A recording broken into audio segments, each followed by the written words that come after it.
It's Gab and Gabs. We're back. Hello. Thanks for not unsubscribing. Happy 2020. I had a bit of a hiatus due to life, work, general being and living on this planet Earth. I just needed time to figure out if I'm gonna do this. I want to do it right. You know what I'm saying? Like, I do want good sound quality.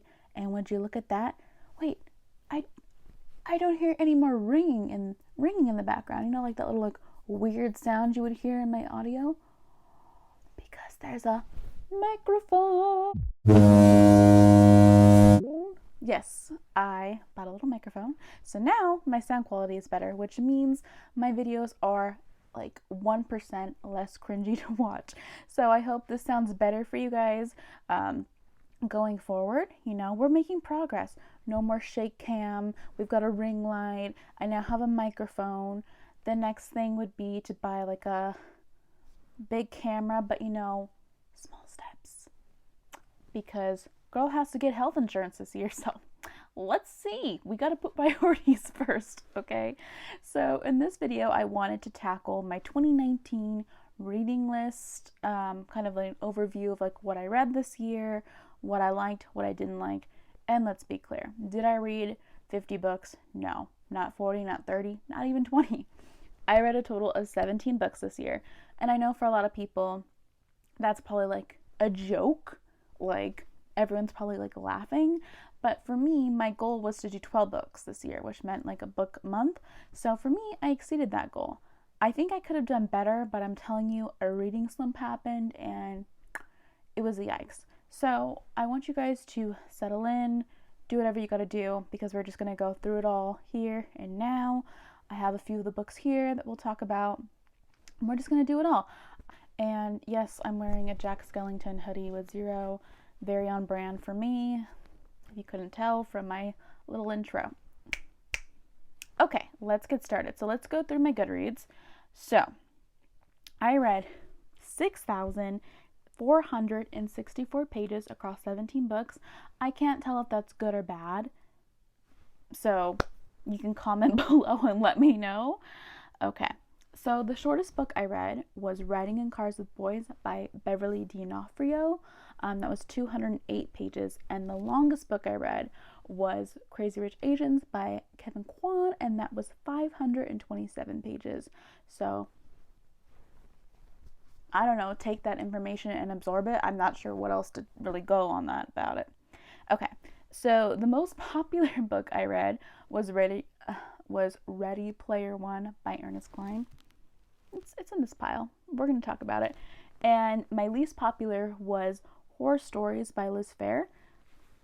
And then the highest rated book I read, like overall, on Goodreads was Blue Lily, Lily Blue by Maggie Stiefvater, which is the third book in the Raven Boy cycle.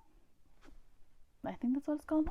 Who knows? Anyway, my average reading rating was 3.2, which, to be honest, I feel like is kind of lower than I would want. It's not really that high, and there are some reasons why. And yeah, so obviously my first book that I read this year was Ready Player One, and the last book I read was Horror Story, so kind of funny enough, it was the most popular and least popular. Talk about some of the books I really did enjoy this year. So I read the entire Crazy Rich Asians trilogy this year, and I really overall enjoyed the series. As you know, I've talked about how I really didn't like the first book due to the writing style specifically. I don't like footnotes. I just don't. That's not like my... I just think they're very annoying to read, and especially when the whole book is very descriptive, because they're trying to describe, obviously, the excess of wealth that these people have. But on top of that, in the story, to also put footnotes on top of like the descriptions was overly much. But okay, I'm talking about things I do like, so we're gonna turn this around. But my favorite book in the trilogy was actually the last one. Hold on, I have like a set. These are in a set, so you can like... That isn't awkward at all. Okay, my actual favorite book in the set was Rich People Problems. This is the third and final book in the trilogy. I wish I could tell you more about it, but if I did, I would ruin the second book, and I definitely don't want to do that. But This book for me will hands down be my favorite adaptation when they do all the movies. I loved where the author took this because the second book, I liked half of it and I didn't like some of it. So like it was kind of a wash. This one I had complete fun, loved every minute reading this book. I think honestly reading the first two books, like to get through those two, made this one worth it. Like I really enjoyed this particular book. I just love the plot of this one, and I feel bad because I can't really talk much about it without ruining it. But this one, I would say, was my favorite one of the trilogy. If you have started the Crazy Rich Asian trilogy, you're not quite sure, get through the first one. The second one is good. Some parts of it I didn't like, but I think that was toward the beginning. But once you get past that, you'll really enjoy it. And this one was just fun all the way through, in my opinion. So, Rich People Problems by Kevin Kwan, one of my favorites of the year. Turtles All the Way Down by John Green. I have only read The Fault in Our Stars, and then I read that in college. But I was intrigued by this book basically because I've heard other people on BookTube that liked it and that weren't expecting to like it. So that's what kind of got me. If you don't know the synopsis of this is about a girl. Oh, I've read this. Oh, Aza, 16 years old, and basically there's a millionaire that goes missing, and she kind of knows the son of the millionaire, so she kind of gets in contact with him again, and they kind of try to figure out where the father may be. And there's a lot. Basically, what I've told you is fake. It's fakery. I think that's why I honestly didn't want to read this book in the beginning, because of that dang plot, because that didn't seem interesting to me, like 1,000%. But it's a lie. It's 1,000% a lie, because they're saying that because if you like a plot-driven book, like you'll probably be like, oh, like millionaire thing, like I'll want to read that. No, this is literally disguised. This is a character-driven book. It deals a lot with mental health. So if that's triggering for you in any sort of way, I would maybe stay clear. But this is about a girl dealing with her issues, and really refreshing. It was exactly what I needed to read at the right time. I read this on vacation, and when I finished it, I was like on the beach and just like got to reflect. Oh my gosh, I sound like so cheesy. I don't like myself, but this truly was a fantastic read, and I was really surprised by how much I really enjoyed reading this. Yeah, definitely a favorite. Wasn't expecting it to be a favorite, but loved it. So Turtles All the Way Down, John Green. This was a fave. I'm not sure if you guys have heard of this one. I think I hauled it. But this one is Where the Heart Is by Billy Letts. This was on Oprah's book club back in the day, like her original book club. The story is about a girl named Novalee Nation, and she is cursed by the number 7. So anytime the number 7 comes up in her life, something bad happens. So when we meet this character, she is actually abandoned at 17, pregnant, at a Walmart in the middle of nowhere. So she kind of has to you kind of follow her and trying to pick up the pieces. And there are some chapters about the boyfriend that leaves her behind. I had watched the movie way back when, and I remember enjoying it.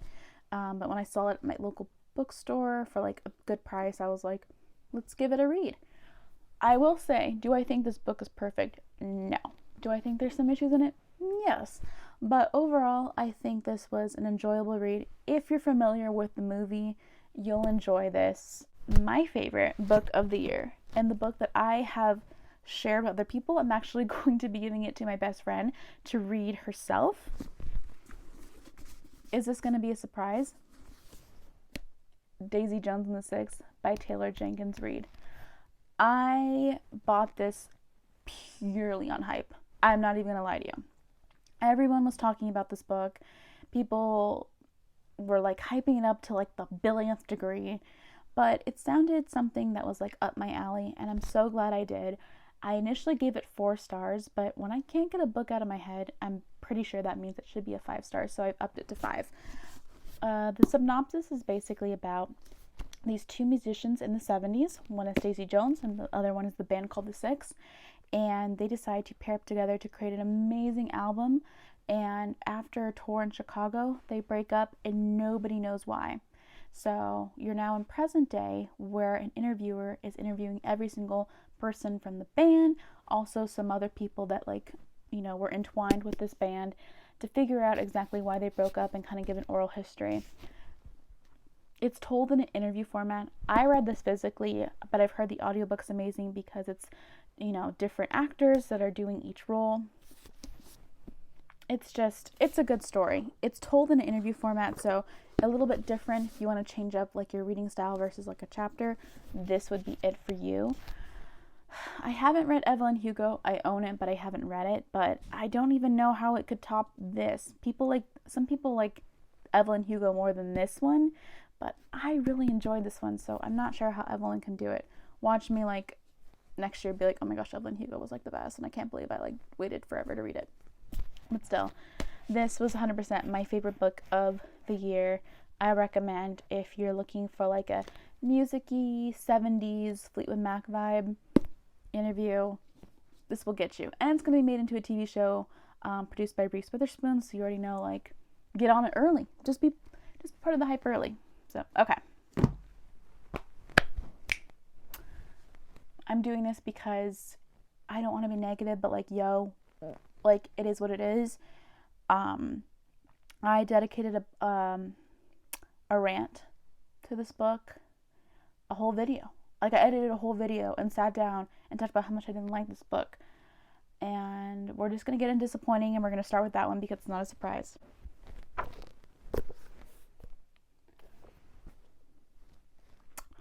Brooklyn by Colm Tóibín. If you didn't watch my video, what a shame for you, or actually what a blessing. You decide. I did not like this book. I love the movie. I did not like this book. This book has so many issues.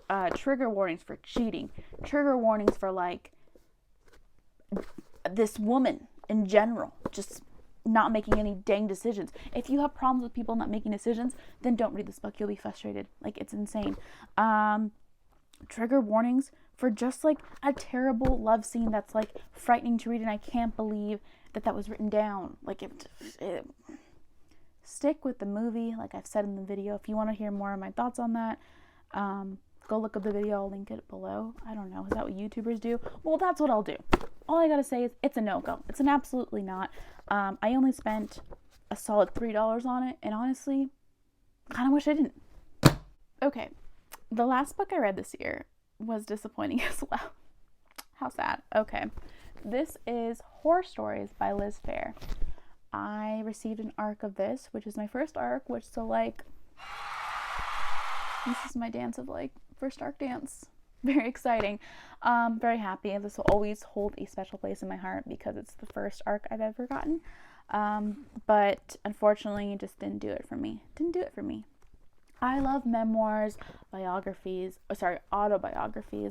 I love all that. I love learning about other people's lives and their perspectives and why they do the things that they do, or things that have happened in their life that have shaped them. And I thought this book could be interesting because if you don't know, Liz Phair is an artist that was really famous in the 90s and early 2000s. And coming off of Daisy Jones and the Six, I was really off of that feminine female music vibe, doing it on her own kind of thing. So I thought I'd really enjoy this.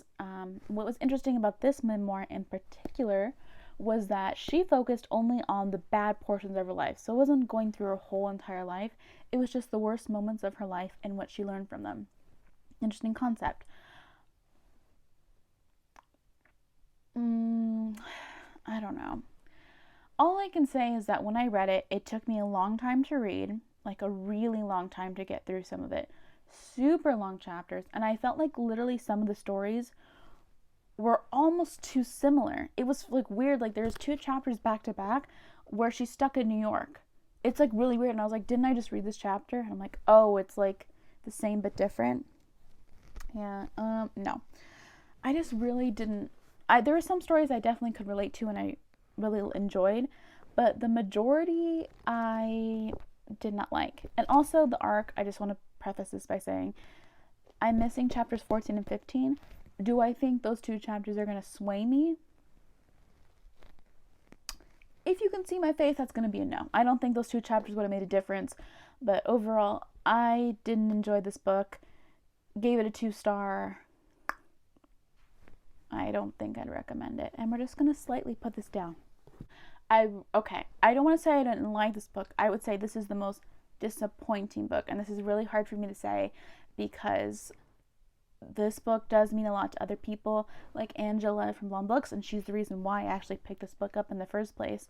But it just wasn't for me. And yet again, I think it's because I'm not a fantasy reader. And I think no matter how hard I try, I can't seem to find a fantasy other than Harry Potter that I can really say I love.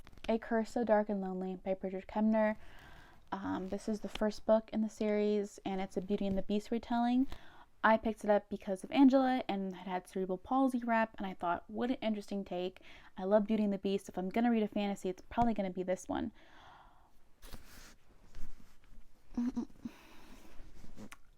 This book was the book that I read, and I'm pretty sure that caused my reading slump. And that's terrible to say. But I had such high hopes for what this book was going to do, and it didn't deliver for me. I just couldn't connect with anyone in this book. Maybe the one guard guy. I forget his name. I don't even remember his name. But overall, I just couldn't connect with any of the characters. I didn't really want to continue reading on... Ooh, air. I didn't want to continue reading at certain points. I kind of was like hoping it would just wrap up. I didn't enjoy reading this at all. I hate saying it, but you know what? You got to speak your own truth. And unfortunately, it didn't work for me. I'm glad this works for other people. I want other people to tell me what happens in the books, but I won't be continuing. But I will be listening to other people talk about the books. I'm glad it works for other people. I think it's a fantasy thing. It just didn't work for me. The worst book of the year is, without a doubt, I don't have it. I'll put it here. Riding in Cars with Boys. I didn't have a booktube when I read this book, so I'm just letting you know. I did not like it so much that I went on my personal Instagram account, my personal private Instagram, and ranted to my followers. My grandparents are on there. My parents are following me. Dang it, people from high school I haven't talked to in years. Watch that. And I ranted about this book. This book is a memoir. If it sounds familiar, it was made into a movie with Drew Barrymore in the early 2000s. The movie's good. Book was the most infuriating thing that I have read in a long time. I couldn't believe the things she was saying. I couldn't believe that I was allowing myself to listen to this. The premise of the memoir is about a woman named Beverly who was raised in like the early 60s traditional home, and she gets pregnant by this guy. He's kind of a loser, to be honest. No better word to say than he's kind of a loser. But she wants to be a free spirit, but she wants to defy her parents, so she decides to keep the baby. And she does end up marrying the guy. It doesn't work out, and it kind of goes through her highs and lows. But she was completely infuriating as a character, and I thought maybe in the end she would see the light. But no, all she did was blame her son for every single problem that she had, which I just couldn't stand behind. Like, the son didn't ask to be born in this world. Like, you decided to have him. You decided to make the decisions that you made. You put yourself in these decisions of, like, you know, doing drugs and selling. Like, I don't know. She would just blame herself and put herself in these scenarios and then blame her son for the outcome. Like, if I didn't have my son, it would be fine if I was selling drugs. Like, no, it wouldn't be fine, okay? And the thing is, she wasn't poor. She didn't come from a poor community. Literally, her parents would help her, but she just refused her parents' help because she just wanted to be rebellious, and she didn't want to be, like, the normal...